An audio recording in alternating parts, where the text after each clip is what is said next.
लोग पढ़ेंगे DC motor के बारे में और डीसी मोटर का पूरा टॉपिक इस वीडियो में कवर करेंगे। आप सभी लोग चैनल को सब्सक्राइब करिए और वीडियो को लाइक करिए ताकि अगली वीडियो आप तक ज़रूर पहुंचे और हर वीडियो का नोटिफिकेशन भी आपको मिलता रहे। तो चलिए हम लोग शुरू करेंगे आज डीसी मोटर के बारे में पढ़ना और सभी डीसी मोटर को सिक्वेंशियल वाइज पढ़ेंगे, ठीक है। तो पूरा कंटेंट आपको मिलने वाला है अब इस वीडियो में। और चलिए शुरू करते हैं डीसी मोटर के बारे में। तो डीसी मोटर को हम लोग देखेंगे। डीसी मोटर तो आप देखेंगे डीसी मोटर को 3 भागों में बांटा जाएगा। डीसी श्रेणी मोटर,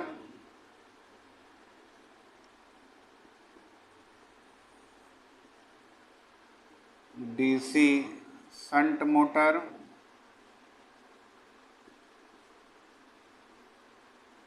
और डीसी कंपाउंड मोटर।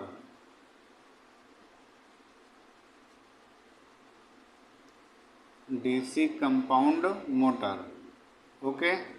तो डीसी मोटर को हम 3 भागों में बांट लेंगे। डीसी श्रेणी मोटर, डीसी शंट मोटर और DC compound motor. DC compound motor को हम 2 भाग में बांटेंगे। एक होगा long shunt compound motor, long shunt compound motor और दूसरा होगा शॉर्ट शंट कंपाउंड मोटर, ठीक। लॉन्ग शंट कंपाउंड मोटर और शॉर्ट शंट कंपाउंड मोटर, इन दोनों मोटरों का पुनः वर्गीकरण करेंगे तो ये 2 प्रकार से, दोनों ही मोटरें 2 प्रकार से डिवाइड हो जाएंगी। एक होगा आपका संचयी यानी कि कम्युलेटिव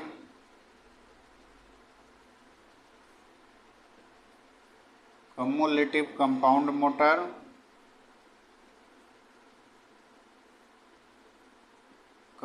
मोटर, और दूसरा होगा अवकल या डिफरेंशियल कंपाउंड मोटर,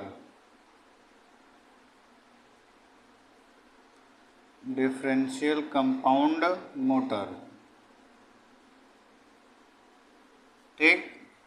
तो इतनी सारी मोटरों के बारे में हमको डीसी मोटर में पढ़ना है। डीसी श्रेणी मोटर, डीसी शंट मोटर और डीसी कंपाउंड मोटर, ठीक है।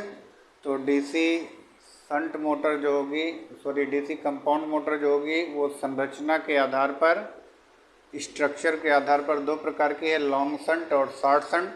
लेकिन जब इसी मोटर को हम कार्य के आधार पर वर्गीकरण करते हैं तो ये संचयी और अवकल कंपाउंड मोटर में बदल जाती है, ठीक। तो कार्य के आधार पर डीसी कंपाउंड मोटर संचयी और अवकल होती है, क्योंकि संरचना के आधार पर ये लॉन्ग शंट और शॉर्ट शंट के आधार पर होती है, ठीक है। तो डीसी मोटर को शुरू करें इससे पहले ज़रूरी है कि हम मोटर से रिलेटेड कुछ महत्वपूर्ण चीज़ों के बारे में भी जानें। कुछ महत्वपूर्ण फंडामेंटल्स के बारे में जानना ज़रूरी है और उसके बारे में हम लोग डिस्कस करते हैं। फिर डीसी सीरीज मोटर प्रारंभ करते हैं। आपको सिक्वेंशियली जो है एक एक वीडियो में प्रोवाइड करता हूँ। आप लोग सीधे बने रहिए, पूरा टॉपिक आपको दमदार तरीके से मिल रहा है। देखिए डीसी मोटर में हम लोग देखेंगे, डीसी मोटर में पहले डीसी मोटर में बैक ईएमएफ, ओके। इसके बारे में पहले हम लोग चर्चा कर लेंगे कि डीसी मोटर में बैक ईएमएफ क्या होता है। तो आपको मालूम है कि मान लीजिए एक डीसी मोटर है, ये डीसी श्रेणी मोटर है और डीसी श्रेणी मोटर में आपने इसको जो है सप्लाई से कनेक्ट कर दिया। यहाँ पर आपने इसको डीसी सप्लाई दे दिया, ठीक। जब आप इसको डीसी सप्लाई देंगे तो स्टार्टिंग में तो मोटर स्थिर है। जब मोटर स्टार्ट हो रही है यानी अभी स्टार्ट नहीं है तो स्टार्टिंग में एन इजिकल टू क्या है, 0 है। मोटर रुकी हुई है। जब मोटर को सप्लाई मिलेगी तो मोटर चलना प्रारंभ होगी, यानी मोटर जो है इस वैद्युत ऊर्जा को यांत्रिक ऊर्जा में बदलने का प्रयास करेगी। तो मोटर को जैसे ही सप्लाई देंगे तो इसकी फील्ड वाइंडिंग क्या करेगी, एक फ्लक्स जनरेट कर देगी।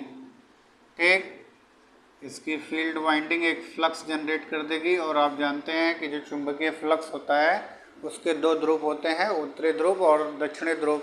इसी फील्ड वाइंडिंग द्वारा उत्पन्न फ्लक्स के बीच आपका क्या है, आर्मेचर स्थिर है। इसी फील्ड वाइंडिंग द्वारा उत्पन्न फ्लक्स के बीच आपका आर्मेचर क्या है, स्थिर है। तो प्रारंभ में जब आर्मेचर स्थिर है तो ये फील्ड वाइंडिंग द्वारा उत्पन्न फ्लक्स को नहीं काटेगा और स्टार्टिंग में EB का मान क्या होगा, 0 होगा। यहाँ पर आपको ध्यान देना है, स्टार्टिंग में जब n बराबर 0 तो EB का मान भी 0 है, क्योंकि इस समय मोटर कोई भी जो है फ्लक्स को काट नहीं रहा है। ठीक, जब तो बैक EMF का मान 0 होगा तो मोटर द्वारा ली जाने वाली, क्योंकि अभी कोई भी विरोध नहीं है, तो इस समय मोटर द्वारा ली जाने वाली स्टार्टिंग जो धारा है I स्टार्टिंग, इसका मान क्या है, बहुत ही ज़्यादा होगा, ये उच्च होगी। ठीक, ओके। तो जब मोटर प्रारंभ नहीं हुई है, अभी प्रारंभ होने वाली है, उस समय बैक EMF का मान 0 है और मोटर उच्च स्टार्टिंग धारा लेती है। इसी धारा से हमें प्रोटेक्शन देने के लिए स्टार्टर का प्रयोग करना पड़ता है। इसके बारे में हम लोग बाद में चर्चा करेंगे। ठीक, अभी आपको मैं बता रहा हूँ कि बैक EMF कैसे जनरेट होता है। तो यहाँ पे देखिए, जब field winding field flux generate कर देगी और फील्ड फ्लक्स की डायरेक्शन जो होगी नॉर्थ पोल से साउथ पोल की तरफ होगी। इधर होगी नॉर्थ पोल से साउथ पोल की तरफ होगी। और जब फील्ड फ्लक्स जनरेट हो जाएगा तो आर्मेचर उसी फील्ड फ्लक्स के बीच घूमने लगेगा, क्योंकि DC मोटर का जो कार्य सिद्धांत है वो इस पर आधारित है कि जब कोई धारावाही चालक किसी चुंबकीय क्षेत्र में स्थित होता है तब उस पर एक बल कार्य करता है जिसका मान होता है F बराबर IBL साइन थीटा। और इसी बल के कारण उस पर एक टार्क लगने लगता है, टाउ बराबर F इंटू R, जहाँ F बल है और R जो है रोटर शाफ्ट की त्रिज्या है। तो इसी बल के कारण आपका रोटर क्या होने लगता है, घूमने लगता है। जब रोटर घूमने लगेगा तो फील्ड फ्लक्स को काटने लगेगा, और जब रोटर फील्ड फ्लक्स को काटने लगेगा तो फैराडे के विद्युत चुंबकीय प्रेरण का नियम यहाँ पर लागू हो जाएगा कि जैसे ही रोटर फील्ड फ्लक्स को काटेगा तैसे ही अग्नि फ्लक्स में, यानी आर्मेचर से लिंक होने वाले फ्लक्स में परिवर्तन होने लगेगा और आर्मेचर में फैराडे के विद्युत जो है विद्युत चुंबकीय प्रेरण के नियम के अनुसार एक विद्युत वाहक बल उत्पन्न हो जाएगा और इसकी दिशा बाहर की तरफ होगी। चूँकि जो सप्लाई वोल्टेज है V वो अंदर की तरफ वर्क कर रहा है, सप्लाई वोल्टेज जो V जो है अंदर की तरफ वर्क कर रहा है और ये उत्पन्न विद्युत वाहक बल बाहर की तरफ कार्य कर रहा है, इसीलिए इसको हम बोलते हैं विरोधी विद्युत वाहक बल, क्योंकि ये सप्लाई वोल्टेज का क्या करता है, विरोध करता है। सप्लाई वोल्टेज के कारण धारा अंदर की तरफ आ रही है, आर्मेचर धारा अंदर की तरफ आ रही है, और जब बैक EMF जो बना है वो चाहता है जनरेटर के नियमानुसार धारा किधर जाए, बाहर की तरफ जाए। तो इस तरीके से फैराडे के नियमानुसार ही मोटर में एक बैक EMF जनरेट हो जाता है, और जब बैक EMF जनरेट हो जाता है ये तो आने वाली आर्मेचर धारा का विरोध करने लगता है, यानी बैक सप्लाई वोल्टेज का विरोध करता है, जिसके कारण आपकी आर्मेचर धारा क्या हो जाती है, कम हो जाती है। और ये तब होता है जब मोटर आपकी प्रारंभ हो चुकी होती है तब। ठीक, मोटर के प्रारंभ हो जाने के बाद उसकी स्टार्टिंग धारा का मान भी कम हो जाता है, क्योंकि उस समय बैक EMF क्या हो जाता है, जनरेट हो जाता है। तो बैक EMF फैराडे के नियम के अनुसार ही जनरेट हुआ है, इसलिए हम इसको उसी सूत्र से ज्ञात करते हैं, EB बराबर 5PN/Z अपान 60 है। जैसा कि जनरेटर में ज्ञात करते हैं उसी नियम के अनुसार हमें बैक EMF का भी मान ज्ञात करना होता है। तो हमें उम्मीद है कि आपको ये पॉइंट समझ में आ गया है कि बैक EMF कैसे जनरेट हुआ है। एक बार मैं रिपीट कर रहा हूँ, बैक EMF फैराडे के विद्युत चुंबकीय प्रेरण के नियम के अनुसार ही बना है। जब मोटर चलने लगती है तो वो अग्नि फील्ड से निकलने वाले फील्ड फ्लक्स को काटने लगती है और तब उसमें फैराडे के नियमानुसार एक बैक EMF क्या हो जाता है, जनरेट हो जाता है। ठीक है, तो बैक EMF को हम किस फार्मूले से निकालेंगे, EB बराबर 5PN/Z अपान 60A, ये हो गया बैक EMF का फार्मूला। आप इसे दूसरे तरीके से लिखना चाहें तो EB बराबर आप लिख सकते हैं, EB बराबर बैक EMF इजिकल टू होगा V minus IARA, V minus IARA और माइनस ISC RSC इस श्रेणी मोटर में हो जाएगा। ओके, अब यहाँ माइनस लगाएंगे तो ये प्लस हो जाएगा। अगर शंट मोटर होगा तो उसमें बैक ईएमएफ का फार्मूला बन जाएगा V माइनस IaRa। ठीक, इस तरीके से आप शंट मोटर में बैक ईएमएफ का फार्मूला लिख सकते हैं और श्रेणी मोटर में इस तरीके से आप बैक ईएमएफ का फार्मूला लिख सकते हैं। तो बैक ईएमएफ फैराडे के विद्युत चुंबकीय प्रेरण के नियम से ही बनता है और तब बनता है जब मोटर चलना प्रारंभ हो जाती है। तब प्रारंभ में स्टार्टिंग में बैक ईएमएफ का मान 0 होता है। बाद में मैं आप लोगों से क्वेश्चन पूछूंगा कि स्टार्टिंग में बैक ईएमएफ कितना होता है और जब बैक ईएमएफ 0 होता है तो स्टार्टिंग धारा ज़्यादा होती है। ठीक, इसके बारे में आप लोग ध्यान में रखेंगे। अब देखिए यहाँ पर बैक ईएमएफ हमारा क्लियर हो गया। अब हम यहाँ पर एक और चीज़ देखेंगे।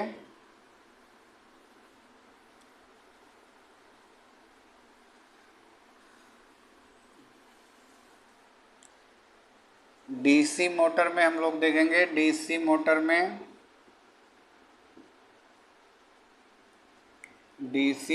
में बलागुण,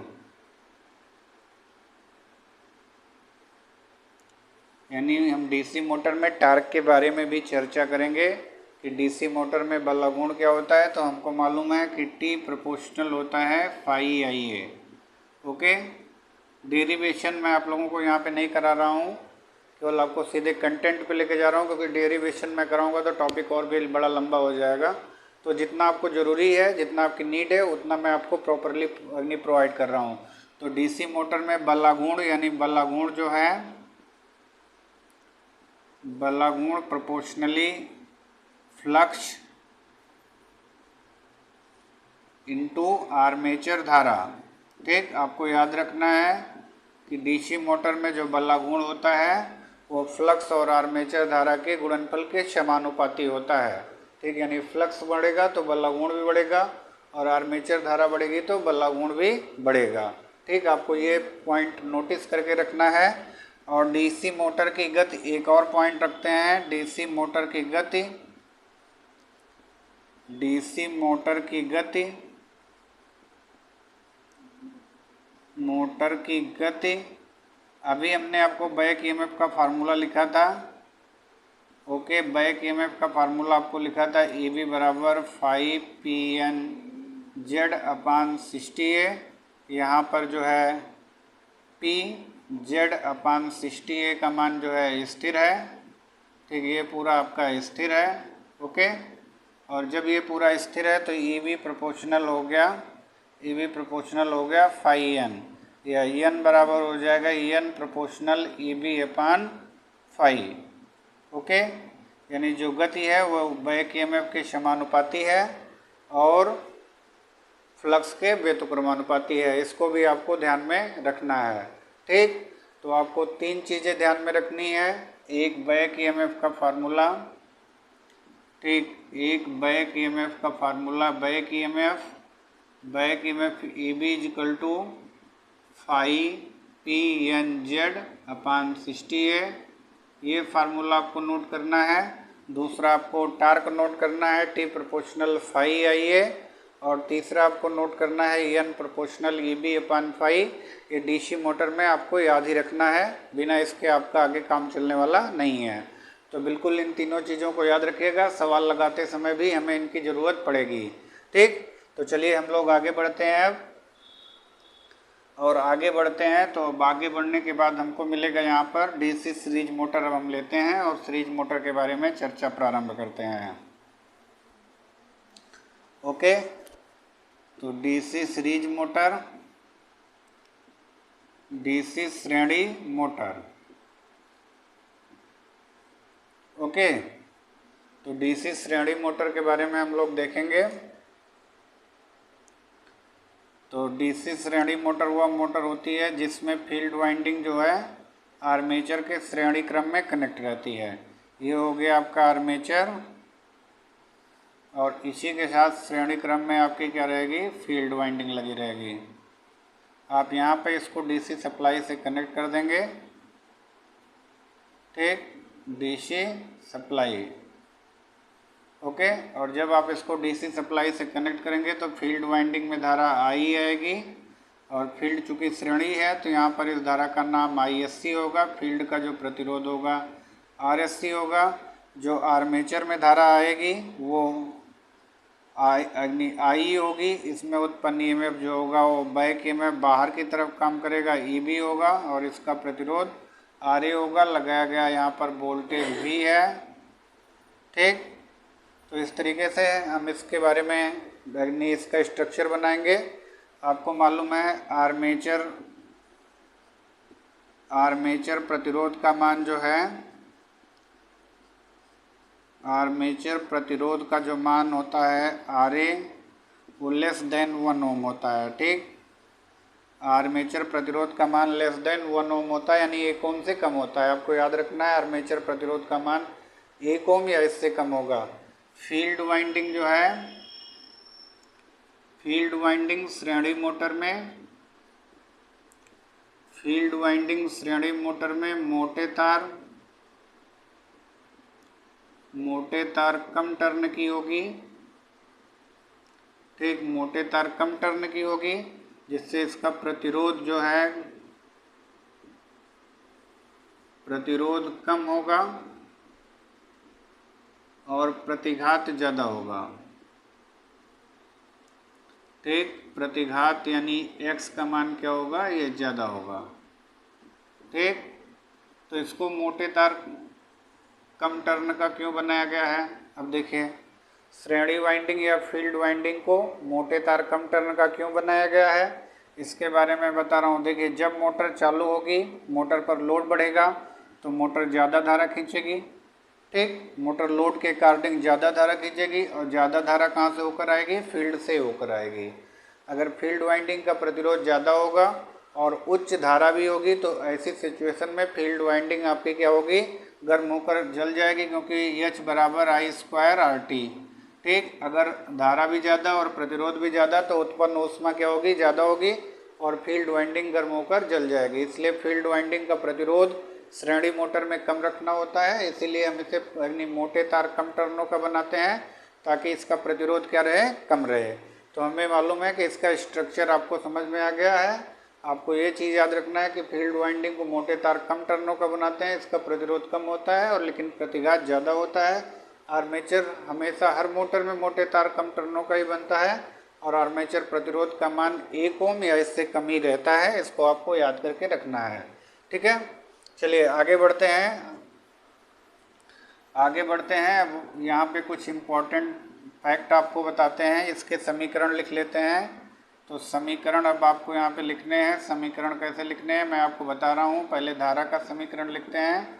तो धारा देखिए, यहाँ से जो लोड धारा है, सप्लाई धारा है, वही फील्ड वाइंडिंग में धारा है, यानी जो सप्लाई से चलेगी वही फील्ड में जाएगी, वही आर्मेचर में भी जाएगी। यानी तीनों धारा I बराबर ISC बराबर I। ओके, तीनों धारा का मान क्या होगा, बराबर होगा। इसमें कोई भी दो राय नहीं है, क्योंकि रास्ता एक है तो धाराएं भी क्या हैं, एक हैं। सप्लाई वोल्टेज जो होगा V बराबर होगा ISC RSC plus IA RA और प्लस EB के क्या होगा, बराबर होगा। ठीक, दूसरा पॉइंट आपको ये नोटिस रखना है, ये आप लिख सकते हैं कि EB equal to V minus IA RA plus ISC RSC, इसको हम ब्रैकेट में लिख देंगे तब। ठीक, तो इस तरीके से आप बैक EMF का फार्मूला नोटिस कर सकते हैं। मोटर में उत्पन्न शक्ति जो होगी, मोटर में इनपुट शक्ति जो है, इनपुट शक्ति आप याद रखेंगे, इनपुट शक्ति होगी VI वाट और लोड को दी गई शक्ति है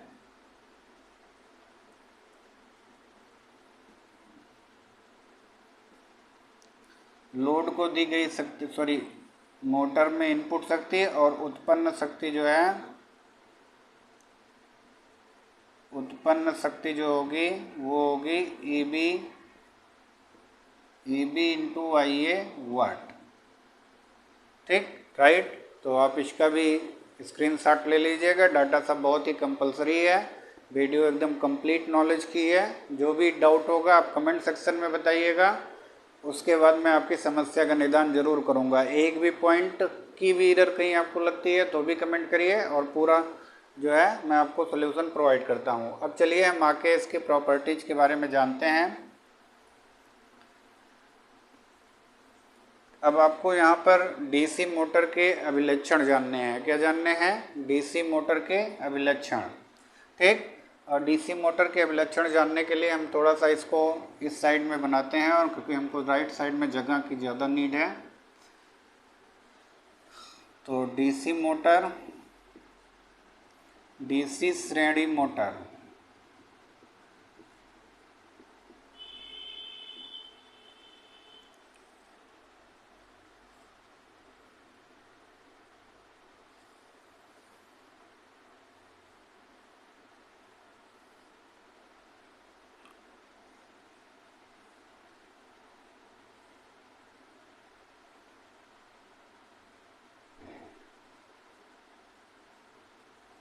डीसी सप्लाई,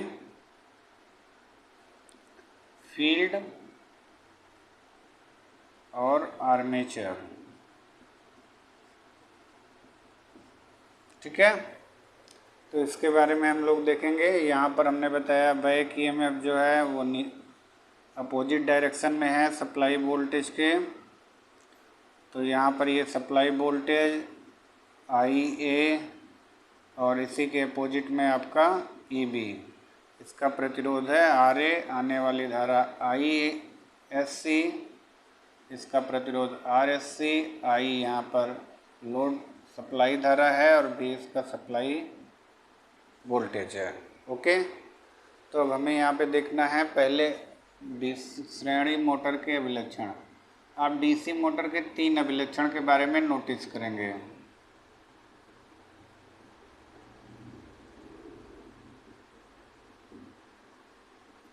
ठीक, अगर किसी भी मोटर का अभिलक्षण जानना हो तो आप उसके 3 अभिलक्षण के बारे में देखेंगे, और इन्हीं तीनों अभिलक्षणों के बारे में जान करके आप मोटर के सभी गुणों के बारे में एक्सप्लेन कर सकते हैं।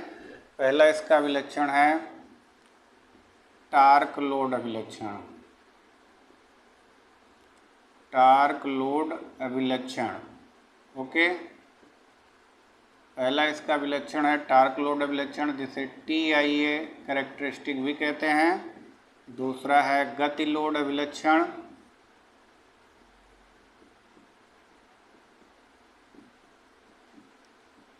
गति लोड अभिलक्षण यानी NIA अभिलक्षण। और तीसरा है टार्क गति अभिलक्षण।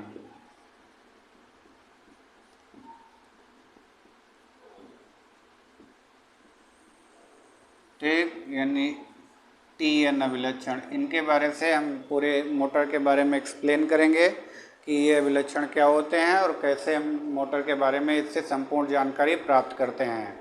ठीक है, तो चलिए आगे बढ़ते हैं। और आगे बढ़ने में हमें सबसे पहले देखना है टार्क लोड अभिलक्षण। ठीक, सबसे पहले हम किसके बारे में देखेंगे? टार्क लोड अभिलक्षण के बारे में देखेंगे। तो अभी हमने जस्ट आपको बताया है डीसी मोटर में टार्क जो होता है, डीसी मोटर में टार्क का फार्मूला भी इससे पहले हमने आपको नोट कराया था, T प्रोपोर्शनल यानी IA इंटू फाई या फाई इंटू IA। परंतु श्रेणी मोटर है, परंतु श्रेणी मोटर में फाई प्रोपोर्शनल लोड, ठीक, और IA प्रोपोर्शनल फाई। ठीक, IA का मान जितना ज़्यादा होगा, फ्लक्स जितना ज़्यादा होगा, उतना लोड बढ़ेगा, उतना फ्लक्स भी बढ़ेगा। ठीक, तो यहाँ पर हम इसका मान फाई की जगह पे IA लिख सकते हैं। तो TA proportional IA into IA। ठीक, यानी हो गया TA प्रोपोर्शनल IA स्क्वायर। ठीक, यानी डीसी मोटर में जो टार्क है वो आर्मेचर धारा के वर्ग के समानुपाती है। क्योंकि स्टार्टिंग में हमने आपको बताया, स्टार्टिंग में मोटर की धारा क्या होती है? स्टार्टिंग में IA का मान उच्च होता है, तो T का मान भी क्या होगा? उच्च ही होगा, ज़्यादा टार्क होगा इसका। ये अभिलक्षण हमें बताता है कि डीसी श्रेणी मोटर का स्टार्टिंग वाला गुण क्या होता है? बहुत ही ज़्यादा होता है। यानी उच्च स्टार्टिंग धारा के साथ मोटर का स्टार्टिंग टार्क भी उच्च है, क्योंकि जितना ही मोटर के आर्मेचर पर लोड ज़्यादा होगा, मोटर उतनी ही ज़्यादा धारा लेगी। जितनी मोटर ज़्यादा धारा लेगी, फील्ड फ्लक्स का मान उतना ही बढ़ेगा, और फील्ड फ्लक्स का मान जितना बढ़ेगा, मोटर का टार्क भी उतना ही क्या हो जाएगा, ज़्यादा हो जाएगा। तो इसलिए ये अभिलक्षण हमको बताता है कि श्रेणी मोटर का उपयोग ऐसे स्थानों पर करना है जहाँ पर उच्च प्रारंभिक बलागुण की आवश्यकता हो। ठीक, जैसे हमें क्रेन में, ट्रेन में, लिफ्ट में, हाइस्ट में, इन सभी जगहों पर हम किस मोटर को वरीयता देते हैं, डीसी श्रेणी मोटर को वरीयता देते हैं, क्योंकि इसका टार्क लोड अभिलक्षण हमको बताता है कि इस मोटर का उपयोग ऐसे स्थानों पर करिए जहां उच्च स्टार्टिंग बलागुण की रिक्वायरमेंट हो। ठीक है, चलिए, तो इस अभिलक्षण से हमने जान लिया कि इस मोटर को जो है उच्च स्टार्टिंग बलागुण के साथ यूज करना है। दूसरा अभिलक्षण हम लोग देखते हैं। दूसरा अभिलक्षण हमने आपको नोट कराया था, टार्क गति लोड अभिलक्षण। गति लोड अभिलक्षण, ओके। तो गति लोड अभिलक्षण अभी हमने आपको बताया, डीसी मोटर में गति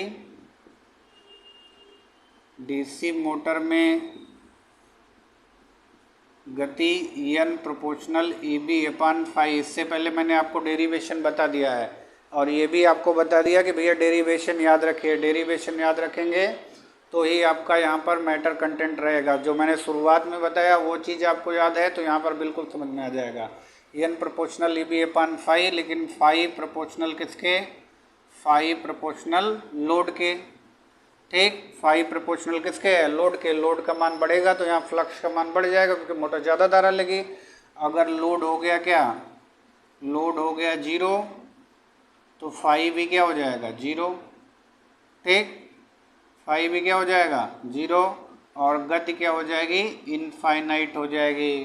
ठीक है, तो अगर इस मोटर को हम शून्य लोड पर चलाएंगे तो इसकी गति क्या होगी, अनंत हो जाएगी।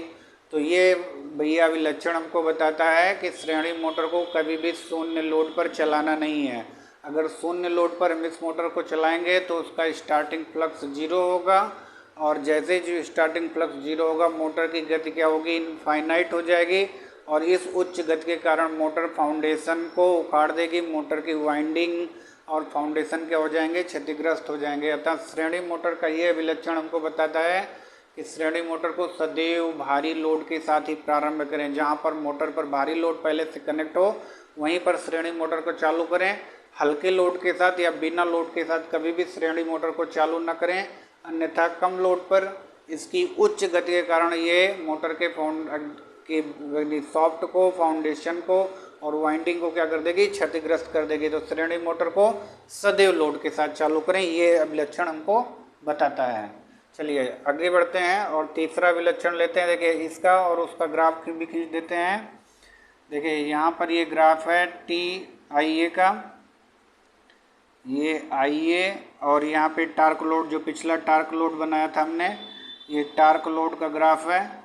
ठीक, यानी लोड थोड़ा सा बढ़ेगा और टार्क क्या होगा, बहुत ज़्यादा बढ़ेगा। ठीक, लोड में थोड़ी सी वृद्धि और टार्क में ज़्यादा वृद्धि होगी। और ये अभिलक्षण है गति लोड का, यानी यहाँ पर IA लोड, ठीक, और ये है गति। तो अगर लोड बढ़ेगा तो गति क्या हो जाएगी, कम हो जाएगी। ठीक, जैसे जैसे लोड बढ़ेगा, अगर लोड कम होगा तो गति ज़्यादा होगी, लोड बढ़ता जाएगा तो गति नीचे की तरफ क्या हो जाएगी, घट जाएगी। तो इस अभिलक्षण में हमने जाना कि लोड ज़्यादा होने पर श्रेणी मोटर की गति कम होती है, लोड कम होने पर श्रेणी मोटर की गति ज़्यादा होती है, शून्य लोड पर श्रेणी मोटर की गति क्या होती है, अनंत होती है। तीसरा अभिलक्षण देखते हैं।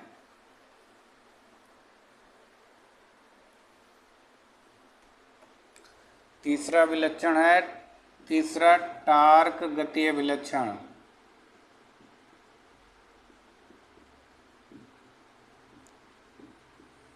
टार्क गति अभिलक्षण, ओके।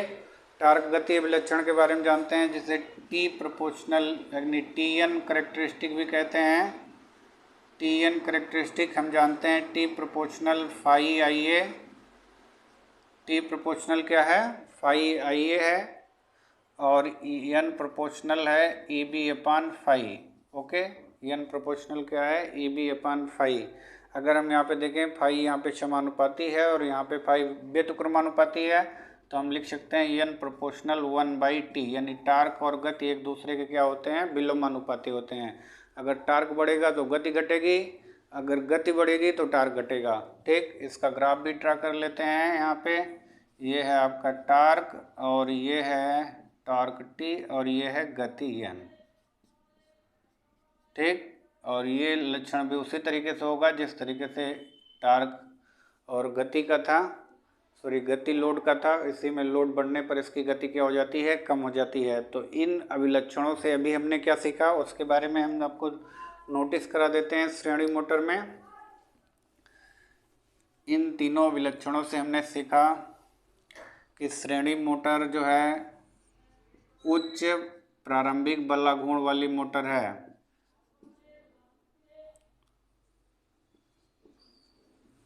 उच्च प्रारंभिक बलागुण, इसका प्रारंभिक बलागुण क्या होता है, उच्च होता है। इसको शून्य लोड पर स्टार्ट ना करें। ठीक, तीसरा पॉइंट, शून्य लोड पर इसकी गति क्या होती है, इनफाइनाइट होती है। शून्य लोड पर इसकी गति क्या होगी भैया, अनंत होगी, इनफाइनाइट हो जाएगी। मोटर को सदैव भारी लोड के साथ प्रारंभ करें। मोटर को सदैव भारी लोड के साथ प्रारंभ करें। भारी लोड के साथ प्रारंभ करें। ठीक, उपयोग इसका इसी बेसिस पर हो जाएगा। ट्रेन में इसका उपयोग करेंगे, क्रेन में इसका उपयोग करेंगे, हाईएस्ट में इसका उपयोग करेंगे, एलिवेटर में इसका उपयोग करेंगे। ठीक, ट्राम कार में इसका उपयोग करेंगे। ठीक, ऐसे जहाँ पर उच्च प्रारंभिक बलागुण की आवश्यकता है वहाँ पर हम श्रेणी मोटर का प्रयोग करेंगे। उम्मीद है कि आपको वीडियो समझ में आई होगी। अगर समझ में आई है तो अगली वीडियो देखने के लिए ज़रूर लाइक बटन दबा दीजिए और शेयर कर दीजिए वीडियो को। अगली वीडियो जल्दी लेकर आएंगे। धन्यवाद। जय हिंद।